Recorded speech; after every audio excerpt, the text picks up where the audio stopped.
Time. Speak with me a day. Getting right to it. I see it. I like it. Now, man, we appreciate you having us. Johan, we was talking a little earlier. It's amazing the response you've had to this release. I'm glad some people are listening. We're extremely proud of it. A lot of hard work, blood, sweat, and tears went into it, and it's gonna be a pick through album. It's the first one without Marty and without Johnny, without some stuff that's been there since Ronnie started this whole thing with Marty Sure. and the boys, and we couldn't be any more blessed to have the crew around us that we do. Finding Daryl to jump in and do his thing is it's been perfect fit right off the bat, whether he likes it or not. He's stuck with us now too, so everything's good, everything's rolling, and the response has been overwhelming. It's been super super humbling. We And said when we were in the process of making it, and our producer Glenn Tabor was the first person to actually verbalize it, but we kept saying over and over again, this is the most scrutinized record we'll ever make, the band's ever made. sure. And we knew people were going to, fine tooth comb it and, what they were expecting. And we just naturally went, well, we made the record we wanted to make. We made basically a 70s record in 2025, and it's got hair and attitude. Absolutely. That You're right. Yeah. even a throwback to the fact that we only had 9 songs on it. Yeah. Back in the day, you got 8 or 9, and that was about it. Yeah. Yeah, you got running time on vinyl is a heck of a lot different than running time on digital. So, Absolutely.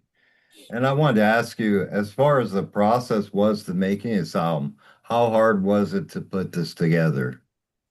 I mean, I wouldn't say it's any harder than making any other record. There might have been a little bit more pressure, but working with Glenn, and I've worked with Ronnie for the last, I don't know, 1,000 years. It seems like, you know, it.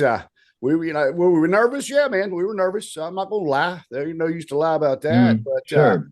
But as the songs were coming in, I mean, Ben had great ideas and Daryl had great ideas, and Wyatt even brought in, an idea he wrote on one of Johnny Webb's keyboards, and we turned it into a rocker, and it just happened real organically. So it really wasn't hard at all. But I don't want Yeah. you to make you think that it was just phoned in and we just easy worked it. I mean, it was quite a bit of work, but any harder or any easier, neither one. You know what I mean? I think it was, the process has, because this lineup, with the exception of Daryl, we've been together for over 11 years. Sure. I mean, Wyatt being He's the new guy. Yeah, he's been here Daryl, 11. and Right. and the process was the same. The only thing that was different this time was, Marty brought in the lion's share of the musical ideas, and the difference was this time is like, everybody bring your ideas to the party, and our process really hasn't changed. Somebody brings in, if whether it was Marty or Ben or whoever, you bring in the idea, and don't expect your idea to leave the band room the way it came in, because it won't. Right. And everybody's going to Sure. do their thing, and we don't tell each other what to play, and we don't, micromanage each other, and it's really a beautiful thing. So I'm agree with Jim completely. Was there more pressure? Yeah, it was perceived to be more pressure. Yeah. We thought we were going to be up against a lot of scrutiny. Would it be a little bit different? Yeah, because we decided early on there wouldn't be any keyboards. We were just going to make a rock and roll record, which is fine. But the process itself was, damn, it was fun. I Right. wouldn't go all that far. I hate going in the studio. He hates the studio. I love the studio. Yeah, I'm more of a live stage kind of guy. And, the process of sitting around and listening to get a sound on one drum for about 2 or 3 hours just bangs my head against the wall. So, but no, working with It's Glenn, like getting a tattoo. It feels so good when you stop. exactly. Right. Yeah. Let it crust over, then it's good. But no, man, Glenn came in and he said, there's been a process of making these records that we've made with him, which has been several. I mean, they worked with Glenn before I was in the band, and he said, are we after the same process, or do we want to try something a little bit different? And he said, let's just take the training wheels off and see what we got. Right. And by gosh, he did it. He did it. It was fantastic, man. Yeah, I think and you have to be very pleased with it because in listening upon it myself, man, it's just all killer. There's no filler in it at all. Thank you, man. Thank you. Yeah. Well, like I said, we were talking about this. Ronnie mentioned 9 songs. We could have jammed 2 more in there because we've got ideas for the next record already. But it's not. We didn't feel like we wanted to force anything into this package. I want to be able to listen to it, me personally, start to finish, and not Mm. go. I just wish that last one wasn't on there. There's not one of those for me personally on there. No, there's not. I listened to it yesterday. I had to do some driving, and I just put it on in the car and cranked it, and it's like, yeah, Sounds up pretty good. Yeah, it yeah. actually came And across my feed on iTunes the other day. After I think it was a Steelwood songs played, and it might have been a Smoke song played, and a Blackfoot song played, and then Devil You Know played, and I was just like, wow, it kind of blends right in there. It sounds like it Absolutely. belongs. So I mean, mix wise and phonic wise and groove wise, I was like, yeah, that's us. Yeah, I had a little happy moment about that. So I've had friends of mine that were, in the industry that very rarely comment anything, and to make a move to, make the motion to get in touch with me and go, damn, yeah, the devil you know is killer. Yeah. Whoa, I And didn't expect this phone call or that text yeah. message, but We I'm got gonna we got take it. buddies that are much bigger rock stars than us, and we don't blow smoke up each other's butt at all either way. And for them to reach out to us and reach out to Ronnie and go, damn man, we're like, okay, somebody's listening. and speaking on that track, was that one of the first tracks you guys put together for this one? No, No, it came along. It came along right there in the middle. it was the Yeah, last one written, right. Yeah, with and acoustic guitars at Ben Robinson's house by this guy and Ben. yeah, we Mhm. They sent me this little dark acoustic thing, and it was like, okay, well, guys, y'all are tuned standard. Number one, it makes us too damn happy, and they're like, okay, yeah, and we changed it, and all of a sudden, it's crazy, dual guitar Thin Lizzy tune. that can't be wrong. There's That makes me happy. But that one was, if I remember correctly, and I should have written this down, but I didn't. But I'm going on memory. That was the last song written, and By the Horns was the last song recorded. Mm-hmm. And By the Horns was recorded without lyrics, and then we decided we were going to. Well, I had lyrics, but Yeah, he they had didn't another get name for used. it. Yeah. And then when they said let's call the album By the Horns, and was like, well, let's write lyrics to that song and call it By the Horns, and it became By the Horns. So the devil you know was always going to be the darker child on the record, and it fits in nice. I don't know. I'm just really I can't say that I'm with a straight face. I can't be all cool about it. I'm just really damn happy the way this record Yeah, no doubt. turned That's there. good. out. And Fun I as hell. like It's it. fun, it's Damn fun it. to play I like live it. too, man. Oh yeah, it's fun to play live too now. And you guys have done some videos from this album. I wanted to ask you how they went and what was the locations that were used.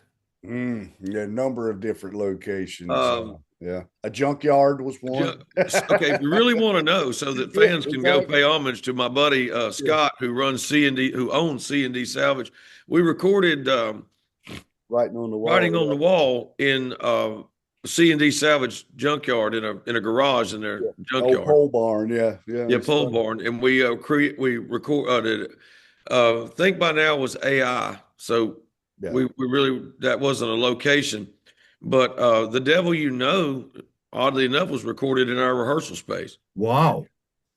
yeah.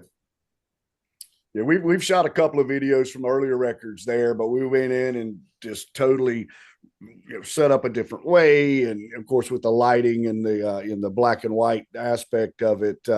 Wes Cobb from West Art Videos that does our video work. He's a damn genius. So he's like, "Oh, don't worry about it, man. You're not even going to see the ceiling. You're not even going to see that over there." He said, "How I'm gonna frame you guys out, and going to be a lot of camera changes and this, that, and the other." He goes, "Don't even worry. No, I mean, it's not and going to it's look like it. It's not gonna completely look like dark it." in there, and you're Yeah, thinking, there's enough light from like one bulb off of a Christmas tree. right. Really dark, but he takes that and makes it work. It's like we've Yeah, learned something. yeah. Mm. Over the years that we've done it, we've learned something. You let Glenn Tabor you listen to Glenn Tabor's suggestions when you're in the studio, and when it's time to mix it, you let Glenn mix it, and then he'll send you a copy of the mix, and you make notes. But you can rest assured that every note that you make, Glenn's already made it. Yeah. Or yeah, and then when it comes to the video, just let Wes Cobb do it.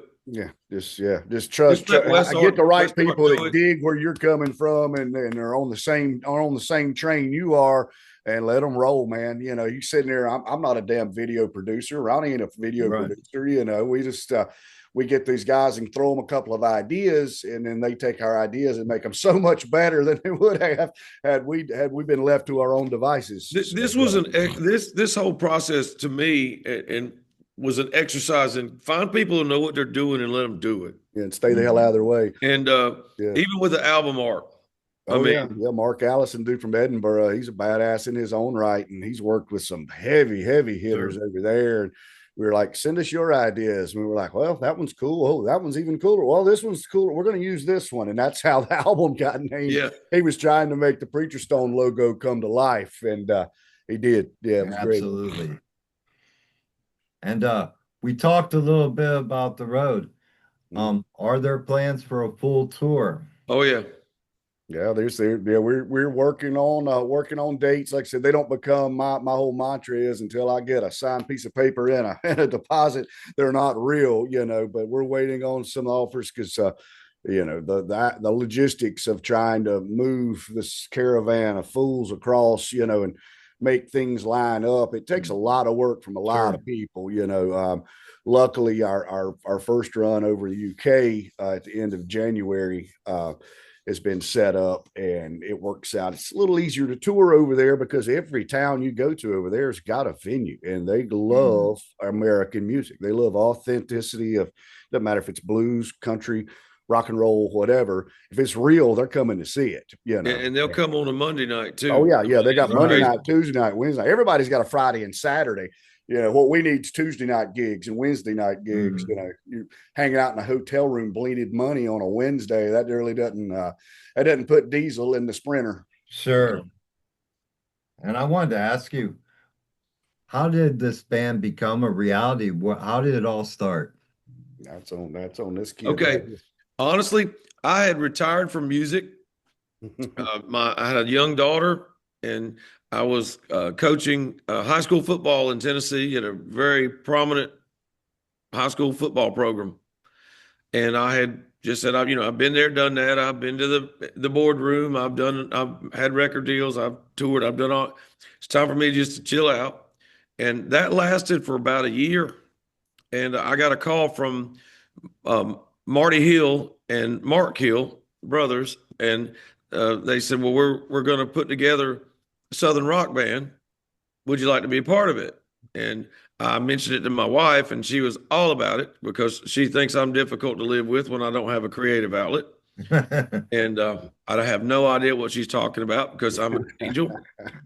But anyway, it started in 2008, and I thought, well, and I was actually going to be the third guitar player and help them write the songs, and we were going to look for a singer. I ended up singing on the first demo. I've been the singer ever since. And, you know, when you start a new band, you think, well, we'll make a record and then we'll play a couple dates, and somebody will get mad at somebody else and the band will break up. And 17 years later, I'm still, riding this thing. And I'm just proud and grateful to Marty Hill for starting this madness, because I was telling somebody today, some of my favorite people in the world, I know through Preacher Stone. The people that I met, Jim Bolt's like a brother to me. You know, we're a family, and I know people say that. Oh, they're a band of brothers. I so hate that phrase. We're worse than that. I mean, we're a damn family. For better or for worse, in volume and in peace, we are a family. And you know, even down to people that help with the operations of making it go on a live basis. Our merch queen, Diana, all these people. These are people that are just so much. I got so much love, and they're such a big part of my life, and it's all because this kept going. Oh yeah, so they all give a damn about it. Yeah, man. You know what I'm saying? Your John Schneiders and your Matt McCartys and these guys that they're in Florida. We're in Carolinas. Diana's in Virginia. We've got it's the biggest grassroots spread out organization you've ever seen because we don't all live together. Me and Ronnie are about 17 minutes apart, but other than that, everybody's pretty well spread out. And that it came together because Marty wanted to create a new Leonard Skinner with the same footprint and everything. And we have occasionally had 3 guitar players just for special events, but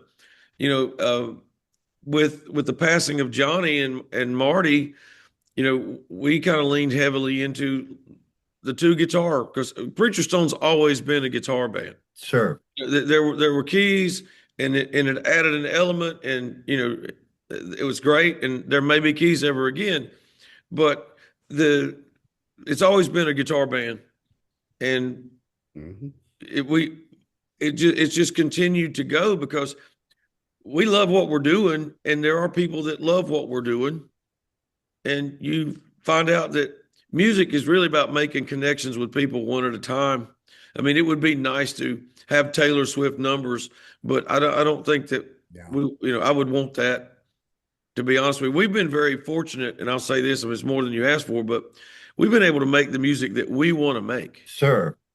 Without people telling us, because I've been in that corporate office before where they say, well, you don't really need to wear that, and you don't really need to say that. We wear what we want to wear and say what we want to say, and it makes you vulnerable.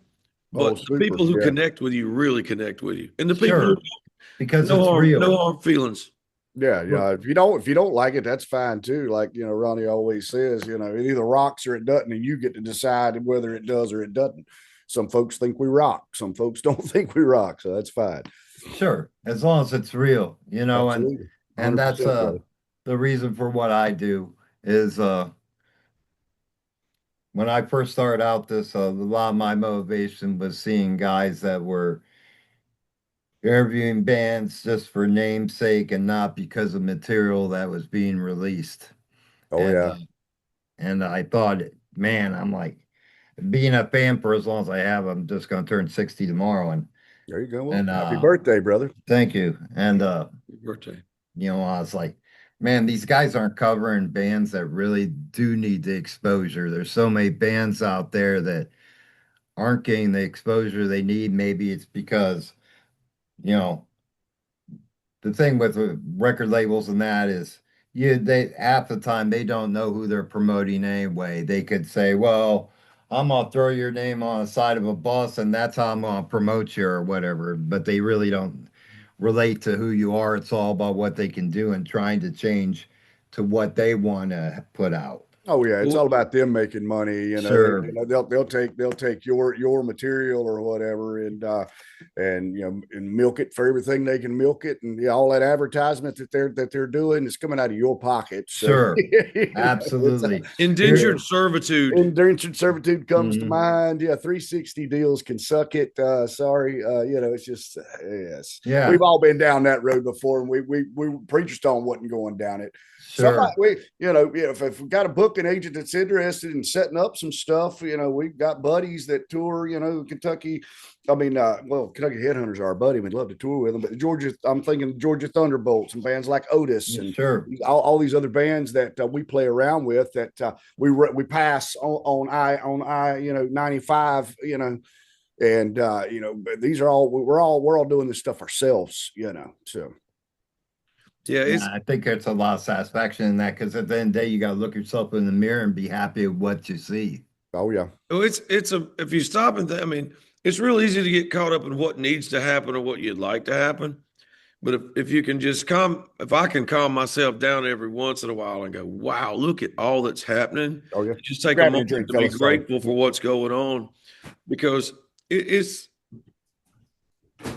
I never got into this to make millions of dollars. I'd like to be great, but I got in it because I have to do it. I have to do this. Sure. Absolutely. Yeah. My wife would probably smother me with a pillow if she was stuck with me all the time, with me not having an outlet, like Ronnie said earlier. Yeah, right. Of being able to do this, and And because I mean, the music business is it's grueling into itself, but when you get a group of guys together that don't want to smother each other with a pill after you've been on the road for 6 weeks, or you don't want to, I mean, you're making the kind of music that we're making. At the end of the day, you just go, okay, yeah, I'm not quitting tomorrow. Yeah. I'm not quitting again today, because you get caught up in the industry end of it, and or just the red tape of this. Oh, we got to order this, we got to do this, and we've got to, oh, by the way, Rodney, we need to reorder CDs, by the way. But that kind of crap, and you get caught up, and it's like, oh man, it's not worth it. Well, yeah, let me tell you, it's worth it. Yeah, because I mean, it hits you at the weirdest times when you just go, damn, this is why I do this. Right. It's usually on stage somewhere you've never played, and somebody you've never met is singing the lyrics to your song back to you. Absolutely. Yeah, I remember being on stage at Made of Stone in the UK last year. Yeah. And I was not prepared for the emotional impact that had on me. But you're a kid and you wanted to play Castle Donington, and you saw all those record covers, and you sat in front of your stereo and looked at all those pictures, and you saw your heroes play, and then all of a sudden it dawns on you that you're playing in front of thousands of people on a Sunday morning or Sunday at lunchtime, when you expected, because you've been in a business long enough to know that there is a possibility that you may be playing for no one. Sure. Yeah. If you go on early in the day on the third day of a festival in the UK, because they go hard in the paint over there now. Yeah. And you sound check to no one. Yeah, you sound check to nobody, and then all of a sudden, 30 minutes later, it's I don't know, thousands of people out there. And then you look over to your right, and there's Living Color watching you. Oh yeah. Vernon Reid standing there going, okay. It's like, wow, dude, what the hell is this? Peach me. So yeah. So that means it's good stuff. You gotta. Somebody asked me, what do you gotta like? What do you gotta do to do this? You gotta be able to tolerate it all. I won't say you gotta love it all, but how do you like riding in a van with 6 or 7 other people? Yeah, I mean, how do you like eating bad, questionable food? Right. Getting way below the amount of sleep that you need. And can you sing when your throat's sore? Yeah. And you're a stranger in a strange land. And can you deal with the same people that you've been hanging with for the last 2 weeks without, killing them? It's awesome. And we spoke about that you have a few tracks that you've been working on. Would you say they're in the same vein as this album? Yeah, I would say so. I mean, like I said, I was sitting around the other night and always recording something. Everybody's got a little recording set up at their particular houses. And I came across some old tracks and shared them back out to Ronnie and to Ben and to Daryl. And he said, I've got about 4 or 5 licks. I got one that says killer. So, that's just how it goes. Then we'll take his killer lick and we'll screw it all up and we'll make it a Preacher Stone song. That's great. What if you went to D right there? Exactly. Yeah, that's good. No, not like that. What do you hear as a chorus? Okay. I don't, but I guess the thing is, and we trust each other. Yeah. Got to trust you, buddy. And like the final stage is when the music's recorded, and about a day before we go in to sing the vocals on the latest, because we don't record all 9 at one time. Mm-hmm. We'll do 2 or 3, 3 or 4, 2 or 3, 3 or 4. And so that way something's finished. Sure. I don't know. I'm old, so you won't know this analogy, but it's like, recording a record is like having 10 model cars open on the dining room table at the same time. Right. You're trying to put them together, and he's like, I want to work on this one for a while, but I'm going to work on this one now. You go crazy. But the final process is when the music's been recorded, and Jim and I sit across the table in our rehearsal space and listen to the music with the lyrics that I've come up with. And Jim will say, no, if you'll take these 3 words out right here and use these 4 words, then I can sing this over top of it, and it'll make it more interesting. And I love that, because you got an idea and you think, well, this is the way it's going to be. It's not going to be the way you thought it was going to be. It's going to be better because you're going to listen to the guy because you trust him. And one thing that I've been real proud of us is we always try it. If somebody's got an idea, we'll try it. We won't Sure. argue about it for 30 minutes. We'll just try it. Yeah. We'll know immediately whether it was a good idea or not. Sure, and that's an important part of being in a band. I always had the conception that if you're one of four guys in a band, if you got your way 25% of the time, you were doing good. Well, yeah, I mean, Yeah. the whole idea is to write the best song. Hmm. Yeah. It's for the band. It's not for Yeah. the player. Yeah. Sure. I mean, that's just it. It's like, oh man, now every song's got to have a bass solo in it because I said so. Right. That'd be the most And that's the boring thing crap about- ever. That'd be the most boring crap ever. It was true about Marty and Ben, and it's true about Ben and Daryl. It's like I don't hear a solo on this. I don't hear anything for me to play on this when you take the solo. Yeah. Or you take the solo. Mhm. It's not, well, he's got 5 solos and I've only got 4. No, it's never that. Right. You don't care. And that's the way it should be. Yeah. You're exactly right. Especially with guitarists, they can be difficult creatures. They're very weird. Well, any musician in a rock band is weird. Amen. I was Yeah. going I to mean, say, it's- but so it's are not- drummers and bass players and singers. So It's not he's weird or they're weird or Yeah. I'm weird. It's we're all weird. What Weird. level of weird are we today? Right. we all crazy. We just got to get our group of crazy together that gets along good. So there you go. Normal And, people don't choose to do this crap. And getting back to the album, what is the best way to get a physical copy of the album and any merchandise that you have? Straight from our website. Yeah, preacherstoneband.com. If you order from preacherstoneband.com, you're looking at the shipping and receiving department standing right here in front of you. Yeah, all right. Oh yeah, but I mean, we're not Amazon, we're not Amazon Prime. We're going to get your order because they're rolling in, and thank you for anybody watching that's bought it because we're running out of stock. We've got to restock. That's a good problem to have. But Yes, absolutely. But it's not in a warehouse down the no, street. no, it's not in a warehouse. I think we made the joke. We're the next batch we send out. We're gonna do a little clip of us doing it just to show you, that this is what goes on because streaming's nice, and we've gotten close to 40,000 streams off the new record. Mhm.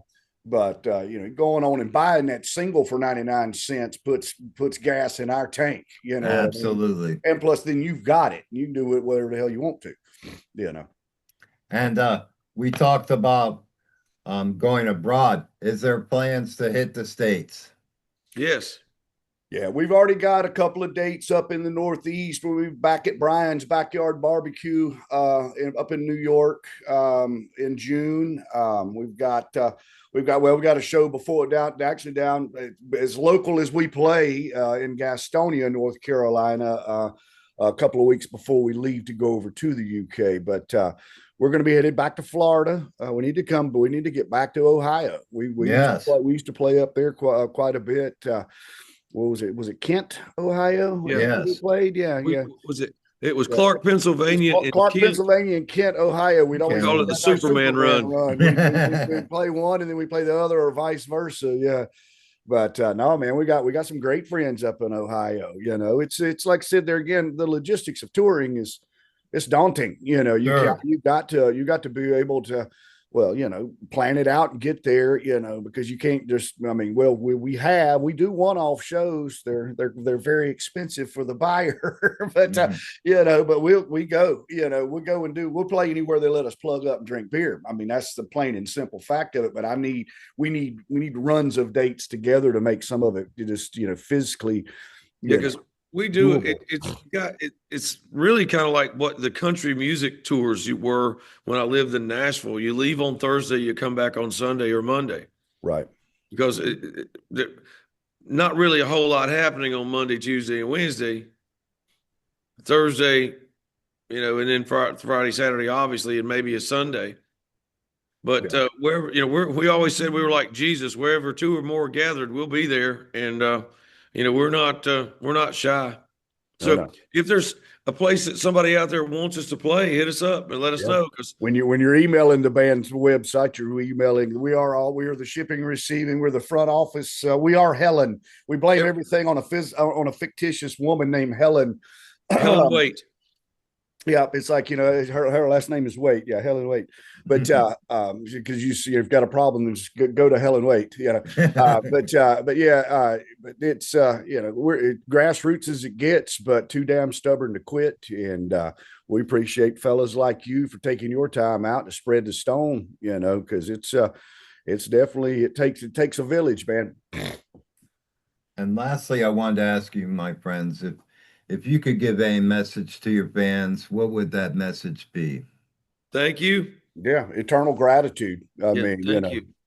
yeah, the Preacher Stone congregation, as they're known, are very, very rabid fans. They're very loyal fans, and they're some of the best people you'd ever want to meet. So I highly recommend you hanging out with them. You know what I mean? It's just Mhm. a fantastic group of people. They travel from all over. If there's a Preacher Stone show and hadn't been one in a while, they rent out entire hotels, and come, and it's just a blast. But to new You never folks, know where yeah, somebody's coming from. yeah. It's like, you'll be playing in New York and then see people from Florida or people from Texas or people from Nebraska, or where, or we got fans in Ohio that they'll be in Florida.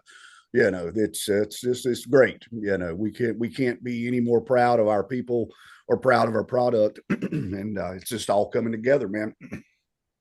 Well, I wanted to take a moment to thank you for creating an album I enjoyed from top to bottom. Thank You you, man. definitely made a Welcome. member of the congregation out of me, Well, my welcome, friends. welcome Awesome. to our dysfunctional family, Robert. We're And happy to have you, brother. We're happy to have you. And it's great going to your back catalog. You've done amazing work throughout the years, and I look forward to what lies ahead for you. Thank Thank you. you, sir. Absolutely. And I look forward to seeing you in Ohio Hey, and man. becoming a member of the congregation in person. There you Come go. on. Perfect, man. We'd love to see you, man. We'd love to play up that way. Absolutely. So, turn us on to some venues. Maybe we can put a couple of together for the spring or the summer. Will do. All right, my And friend. thank you, my friends, and you have a great rest of your day. Thank you. Absolutely, You man. We too. appreciate you having us. Peace out, brother. Peace Thanks. out. It's a pleasure.